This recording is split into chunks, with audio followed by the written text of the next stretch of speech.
So Manchester, here's a revelation. You can turn it off if you so wish. So the canal is actually switched off today.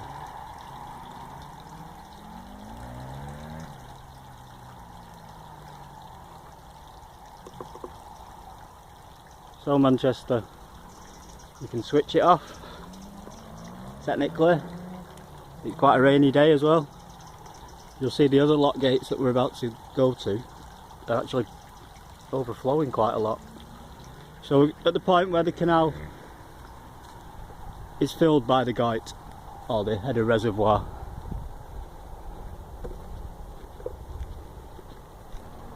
and I said there's two channels there.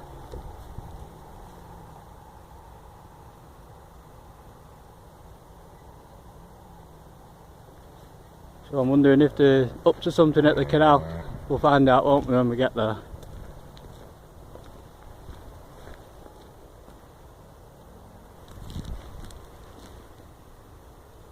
I think I know why.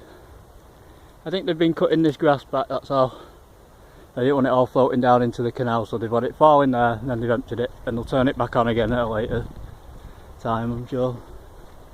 In fact, saw the van that said tree surgeon, so that's that mystery explained. I'll have to let you in on some information. It's another day, it's a different day from the last time I was filming. It's a continuation, but you can hear motorbikes in this area.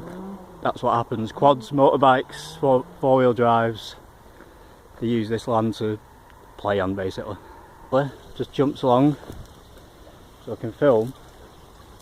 The channel looks like empty, but I don't know if we can see through the trees. It's almost a little weir in itself. It goes down under the path here,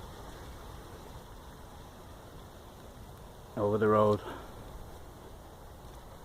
and where we first get our first glimpse of the Bury, Bolton, Manchester Canal. It's the Bury and Bolton to Manchester Canal. It's actually the Manchester Bury Bolton Canal Company, or the LYR company, that own this. And you go, technically you can see it all. If I was sticking around, I would wait for him to turn it back on the tap and watch the flow come down. That would be an interesting video, but I'm not, because dark or night is upon us.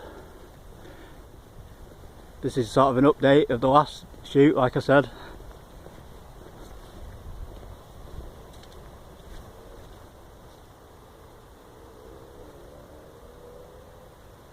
And the canal is in the distance over there. Two lovely little birds for a lovely little shot.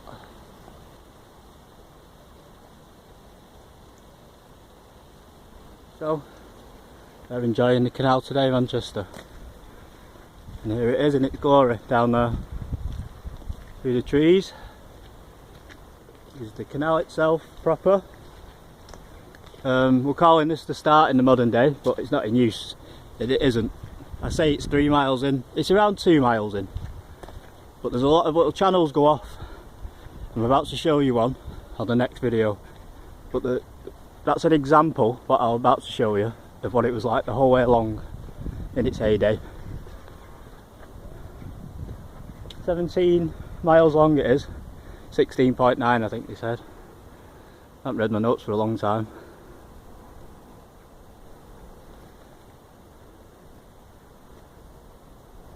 That's the modern Metrolink line, which was the old Combe Liverpool line, Salford line. Technically Victoria is Salford.